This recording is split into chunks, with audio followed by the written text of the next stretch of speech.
오늘 함께 나눌 말씀은 창세기 22장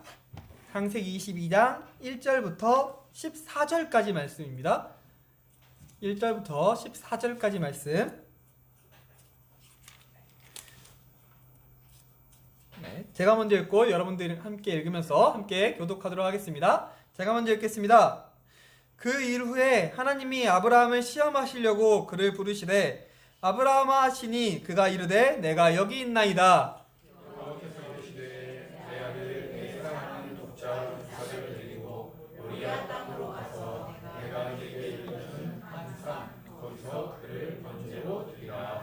아브라함이 아침에 일찍이 일어나 나귀의 안장을 지우고 두 종과 그의 아들 이삭을 데리고 번제에 쓸 나무를 쪼개어 가지고 떠나 하나님이 자기에게 일러주신 곳으로 가더니 제3일에 아브라함이 눈을 들어 그곳을 멀리 바라본지라. 이에 아브라함이 종들에게 이르되 너희는 나귀와 함께 여기서 기다리라. 내가 아이와 함께 저기 가서 예배하고 우리가 너희에게로 돌아오리라 하고 아브라함이 이에 번제 나무를 가져다가 그의 아들 이삭에게 지우고 자기는 불과 칼을 손에 들고 두 사람이 눈에 보더니 이삭이 그 아버지 아브라함에게 말하여 이르되 내 아버지여 하니 그가 이르되 내 아들아 내가 여기 있노라. 이삭이 이르되 불과 나무는 있거니와 번제할 어린 양은 어디 있나이까. 아브라함이 이르되 내 아들아 번제할 어린 양은 하나님이 자기를 위하여 친히 준비하시리라 하고 두 사람이 함께 나아가서 하나님이 그에게 일러주신 곳에 이른지라. 이에 아브라함이 그곳에 제단을 쌓고 나무를 버려놓고 그의 아들 이삭을 결박하여 제단 나무 위에 놓고 여호와의 사자가 하늘에서부터 그를 불러 이르시되 아브라함아 아브라함아 하시는지라. 아브라함이 이르되 내가 여기 있나이다 하매 사자가 이르시되 그 아이에게 내 손을 대지 말라. 그에게 아무 일도 하지 말라. 내가 내 아들 내 독자까지도 내게 아끼지 아니하였으니 내가 이제야 내가 하나님을 경외하는 줄을 아노라.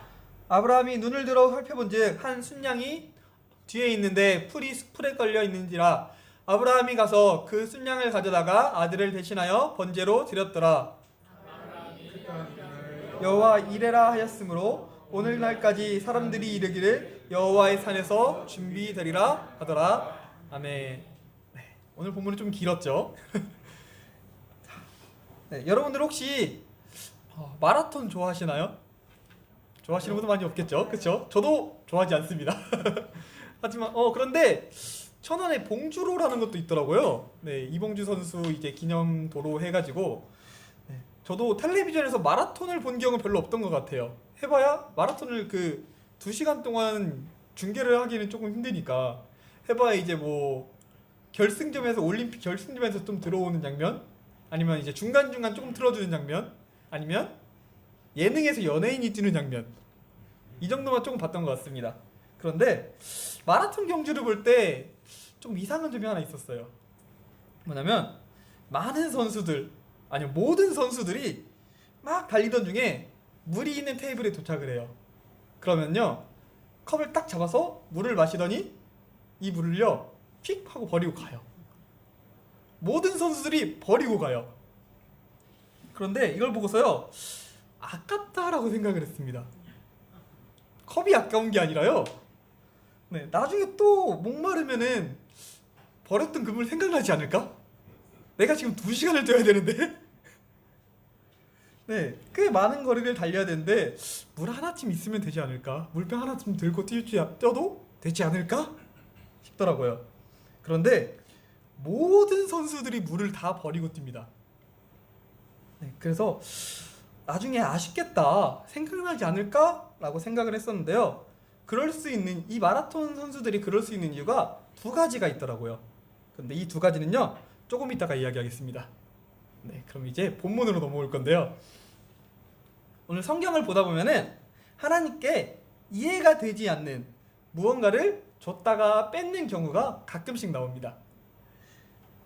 욥에게도 큰 부귀가 있다가 갑자기 아무런 잘못도 없는데 갑자기 확 뺏겨버리기도 했고요. 오늘 본문의 아브라함의 경우도 그러합니다. 아브라함에게는 단 한 가지, 세상에 그 무엇을 줘도 바꿀 수 없는 단 한 가지 소중한 것이 있었습니다. 바로 자신의 아들 이삭이라고 하는 존재였습니다. 하나님께서 아브라함에게 너로 하여금 큰 민족을 이루게 할 거야 라는 약속을 주셨습니다. 하나님께 아브라함에게 약속을 주셨는데 우리 창세기 12장 2절부터 3절까지의 약속을 주셨습니다. 어떤 약속이냐 한번 같이 읽겠습니다. 내가 너로 큰 민족을 이루고 내게 복을 주어 내 이름을 창대하게 하리니 너는 복이 될지라. 너를 축복하는 자에게는 내가 복을 내리고 너를 저주하는 자에게는 내가 저주하리니 땅의 모든 족속이 너로 말미암아 복을 얻을 것이라 하신지라. 네, 이 복을요 하나님께서 이런 복을 아브라함에게 주셨습니다. 이 복을 우리는 총 세 가지, 아브라함에게 총 세 가지 복을 주셨다라고 주로 이야기를 합니다. 첫 번째로는 너가 큰 민족이 되는 자손을 얻게 하는 자손의 복을 줄 거야 라고 하고요. 두 번째로는 오늘 본문에는 아까 방금 읽었던 본문에는 나오지 않지만 7절에 나오는 본문인데 너에게 땅을 주실 거야 라고 하는 땅의 복을 준다고 합니다. 그리고 세 번째로 네가 복의 통로가 되는, 복의 근원이 되는 복을 줄 거야 라고 하는 이 세 가지 복을 하나님께서 아브라함에게 주셨다 라고 말을 합니다. 근데 이제 아까 첫 번째 복이 자손의 복이었잖아요. 그런데 하나님께서 아브라함에게 약속을 하시고서는 바로 아들을 주시지는 않았어요.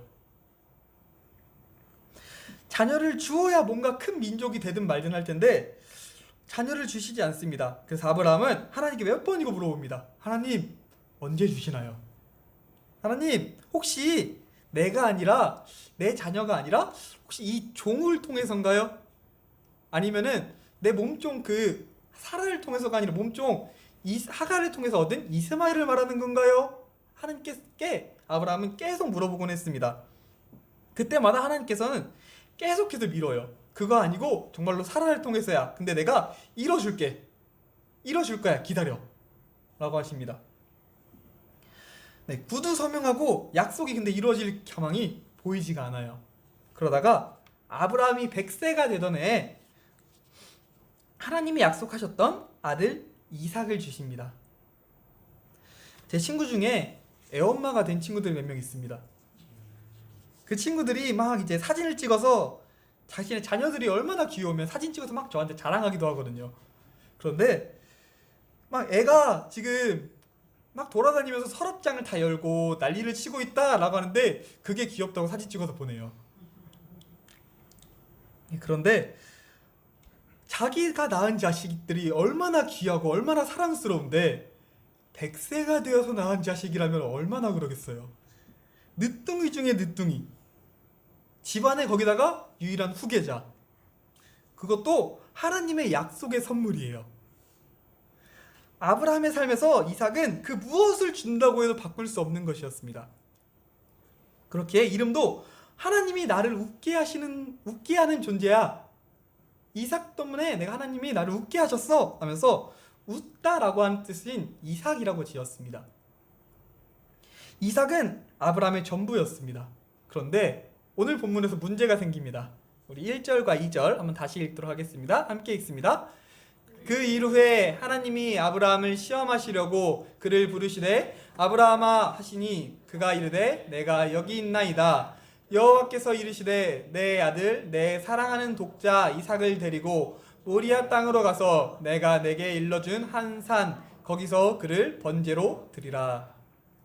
네, 아브라함에게 하나님께서 하늘이 무너지는 듯한 명령을 내립니다. 내 인생에서 가장 소중한 거, 내 삶의 지금 이유인 거, 이 이삭을 하나님이 번제로 드리라고 합니다. 제가 아브라함이라면요 하나님께 화부터 냈을 것 같아요. 하나님, 이 이삭을 통해서 분명히 많은 민족을 이루게 하신다면서요. 지금 나한테 이 이삭이 어떤 존재인지 알면서 하나님 나에게 줬다가 뺏는 것이 어딨어요. 이런 반응이 어찌 보면 당연한 것 같습니다. 저였다면 아마 그런 반응을 했을 것 같아요. 그런데 아브라함은 오늘 이렇게 행동을 합니다. 우리 3절 읽겠습니다. 3절 함께 읽습니다. 아브라함이 아침에 일찍이 일어나 나귀 위에 단장을 씌우고 두 종과 그의 아들 이삭을 데리고 번제에 쓸 나무를 쪼개어 가지고 떠나 하나님이 자기에게 일러주신 곳으로 가더니. 네, 이 부당하고 잔인하게까지 한 이 명령에 아브라함은 순종합니다. 나무를 가지고 이삭과 함께 하나님이 말씀하신 산으로 걸어갑니다. 네. 하나님께 예배드릴 산으로 가는 그 3일 동안에 해맑게 걸어가는 저 이삭을 보면서 자신에게 양은 어딨어요? 라고 물어보는 그 이삭을 보면서 아마 아브라함의 마음은 찢어지고 있었을 것입니다. 그러나 그는 끝까지 산에 도착을 하였습니다. 그리고 아들을 묻고 칼을 드는 순간 그에게 드디어 하나님이 응답을 하십니다. 우리 11절과 12절입니다. 함께 읽습니다. 여호와의 사자가 하늘에서부터 그를 불러 이르시되 아브라함아 아브라함아 하시는지라. 아브라함이 이르되 내가 여기 있나이다 하매 사자가 이르시되 그 아이에게 내 손을 대지 말라. 그에게 아무 일도 하지 말라. 내가 내 아들 내 독자까지도 내게 아끼지 아니하였으니 내가 이제야 내가 하나님을 경외하는 줄을 아노라. 네, 하나님의 사자가 아브라함을 말립니다. 이제 내가 내 독자 너의 가장 소중한 것도 버릴 수 있음을 통해서 너는 하나님을 경외하는구나 라고 말을 합니다. 그리고 아브라함에게 복을 주십니다. 네, 복을 다시 주시는데요. 우리 오늘 본문을 좀 읽는 게 많은데 22장 16절에서 18절입니다. 함께 읽습니다. 이르시되 여호와께서 이르시기를 내가 나를 가리켜 맹세하노니 내가 이같이 행하여 내 아들 내 독자도 아끼지 아니하였은즉 내가 내게 큰 복을 주고 내 씨가 크게 번성하여 하늘의 별과 같고 바닷가의 모래와 같게 하리니 내 씨가 그 대적의 성문을 차지하리라. 또 내 씨로 말미암아 천하 만민이 복을 받으리니 이는 내가 나의 말을 준행하였음이니라 하셨다 아니라. 네, 너가 이런 일을 하였으므로 네가 내 말을 그대로 준행하였으므로 너로 말미암아 천하 만민이 복을 받을 거야 라고 하십니다. 아까 아브라함에게 약속하셨던 3가지 복이 있었다고 했습니다. 하나는 자손의 복, 또 하나는 땅의 복, 그리고 복음의 통로가 되는 복이었습니다. 그리고 이제 그것이 이루어지는 순간입니다. 자손의 복인 이삭은 있었습니다. 그리고 땅의 복이었던 가나안 땅은 지금 아브라함이 살고 있는 땅입니다. 그리고 오늘 이 일을 통해서 우리는 아브라함을 믿음의 조상이라고 부르게 됩니다. 오늘 자손의 복인 이삭을 아브라함이 받았을 때 정말로 즐거웠고 정말로 기쁨이 가득했습니다. 그런데 그것은 중간에 하나님이 주시기로 한 복의 중간 지점이었지 그것이 전부가 그 아브라함의 꼬린 지점이 아니었습니다. 이 이삭이 남으로써 많은 사람들이 아브라함의 이야기는 이삭이 났어. 그동안에 그 여러 시간을 거치고서 아브라함이 믿음으로 기다려서 이삭이 났어 라고 함으로써 아브라함의 이야기가 끝이라고 생각하기 쉽습니다. 그런데 하나님께서는 한 가지를 더 준비하고 계셨습니다. 아브라함의 이야기가 이삭이 하나님의 선물인 이삭이 하나님께서 준비하고 계신 그 이야기 속에서 그 이삭이 어찌 보면은 아브라함에게 있어서 하나님보다 내가 포기하기 더 어려운 나의 우상이 되어버렸을지도 모릅니다. 이삭이 너무나도 좋아서 하나님 내가 여기가 좋사오니 이제 이대로만 누릴게요 라고 멈춰 있었을지도 모릅니다. 그렇게 하나님은요 오늘 이 아브라함에게 이야기합니다. 너 지금 네가 아끼고 있는 거, 네 손에 있는 그것들 네가 내려놓고 나에게 올 수 있느냐. 그리고 오늘 아브라함은 시험에 통과하여 복의 통로가 되는 믿음의 조상으로 완성되어지는 꼬린 지점까지 들어가게 됩니다. 네, 사랑하는 여러분, 여러분의 손에 들고 있는 것들이 어떤 것이 있습니까? 우리의 삶에서 하나님은 동일하게 물어보십니다. 내가 정말로 아끼고 있는 그것들 네가 내가 내려놓으라고 할 때 내려놓을 수 있느냐. 맨 처음에 이야기했듯이 마라톤 경기자들이 달리다가 비치된 물을 잡고 마십니다. 그리고 물을 휙 하고 버립니다. 그럴 수 있는 이유가 아까 전에 제가 두 가지가 있다고 했는데요. 첫 번째 이유는요, 그 물을 들고 뛰는 것이 마라톤 경기할 때 방해되기 때문입니다. 내가 지금 뛰고 있는 목적은요, 이 물을 마시고 이 물을 마시기 위함이 아니에요. 이 물을 마시고 내가 편하게 있으려고 그 마라톤 경기에 참석한 것이 아닙니다. 마라톤 경기에 참석하는 이유는요, 내가 골인 지점까지 가기 위해서입니다. 내가 지금 이 찰랑거리는 이 물컵을 들고 뛰면은 당연히 그 길을 걸어가는데 방해가 되잖아요. 그렇기 때문에 지금 당장 물을 마시고 이 내가 물이 필요하고 달리기를 하다가 이 시원한 물이 생각이 날 것 같지만 그럼에도 불구하고 내가 그것을 과감하게 버리고 갈 수 있는 것은 내가 그 물 자체가 나의 목적, 끝이 아니기 때문입니다. 그러기에 과감하게 버리고 갈 수가 있는 것입니다. 내가 그것을 가는데 방해가 된다면 내가 과감히 내려놓을 수 있는 것입니다. 그것을 우리 사도 바울은 성경에서 이렇게 말을 합니다. 빌립보서 3장 7절부터 9절의 말씀입니다. 함께 읽습니다. 그러나 무엇이든지 내가 유익하던 것을 내가 그리스도를 위하여 다 해로 여길 뿐더러 또한 모든 것을 해로 여김은 내 주 그리스도를 예수를 아는 지식이 가장 고상하기 때문이라. 내가 그를 위하여 모든 것을 잃어버리고 배설물로 여김은 그리스도를 얻고 그 안에서 발견되려 함이니 내가 가진 은은 율법에서 난 것이 아니요 오직 그리스도를 믿음으로 말미암은 것이니 곧 믿음으로 하나님께로부터 난 의라. 사도 바울에게도 하나님이 똑같이 물어보세요.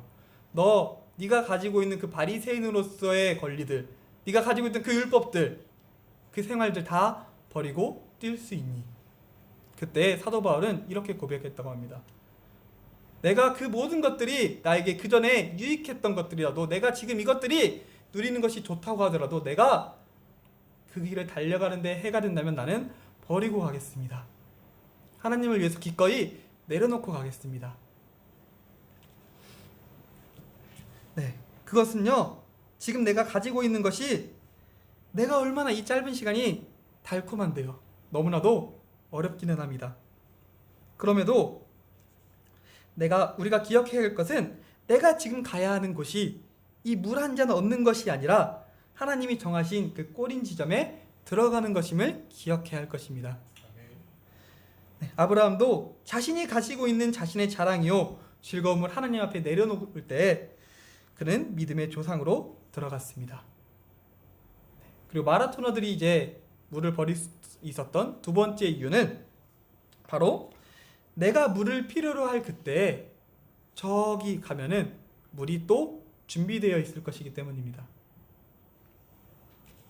하나님께서 우리에게 내가 포기하고 싶지 않은 것을 포기하라고 명령할 때 우리는 핑계를 댑니다. 하나님, 이것은 그래도 필요하지 않아요? 내가 이게 없으면 조금 불편하게 될 것 같은데 내가 이 정도는 가지고 가야 나중에 힘들지 않을까요? 네. 오늘 오전에 제자들을 부를 때도 제자들을 부를 때도 제자들이 그물을 다 버리고 나가잖아요. 그런데 생각해보면 생업이잖아요. 필요하잖아요. 우리 입장에서는 이거 그래도 들고 가면 나중에 쓸만하지 않을까? 필요하지 않을까? 하잖아요. 그런데 오늘 하나님을 따르기로 한 자들은 다 놓고 갔다고 했었습니다. 우리는요, 하나님께서 우리를 위해서 준비하시는 분이신 여호와의 일의 하나님을 믿어야 됩니다. 마태복음 6장 30절에서는 우리 염려하는 모습을 이렇게 말합니다. 함께 읽겠습니다. 오늘 있다가 내일 아궁이에 던져지는 들풀도 하나님이 이렇게 입히시거든 하물며 너일까 보냐 믿음이 작은 자들아. 하나님은 우리의 필요를 아시는 분입니다. 그러기에 준비하시는 하나님입니다. 우리가 하나님께서 네가 지금 손에 들고 있는 거 나를 위해서 내려놓으라 라고 할 때 그렇게 내가 염려하지 않고 내려놓을 수 있는 이유는 내가 나중에 그것이 다 필요할 때 하나님께서 분명히 우리를 위해서 다시 준비해 놓으실 것을 믿기 때문입니다. 믿음의 경주를 달려가는 중에 우리가 하나님께서 정해주신 그 꼬린 지점으로 하나님의 계획으로 우리가 달려가는 중에 우리가 내려놓아야 할 것들, 우리가 기꺼이 하나님을 위해서 내려놓을 수 있기를 원합니다. 아멘. 하나님이 주시는 축복을 그 중간 지점에 그 누리는 그 짧은 휴식이 우리의 꼬린 지점이라고 여기지 말고 하나님께서 주시는 그 큰 복인 결승점까지 믿음의 경주를 잘 마치는 여러분들 되시기를 소망합니다. 아멘. 함께 기도하겠습니다. 기도합니다. 사랑이 많으신 하나님 아버지 감사합니다. 우리를 사랑하시고 또 사랑하셔서 우리를 걸어가게 하시는 주님, 우리가 주님의 길을 가는 중에 주님이 놓으라 하시는 것들을 우리가 주저하지 않게 하여 주시옵소서. 그 어떤 것보다 주님보다 귀함이 없음을 기억하는 우리 말씀 드린 교회 성도들 되게 하여 주시옵소서. 오늘 세상에서 살아가는 발걸음 가운데에도 주님 지켜주시옵시고 항상 감사드리오며 사랑이 많으신 예수 그리스도의 이름으로 기도드립니다. 아멘. 아멘.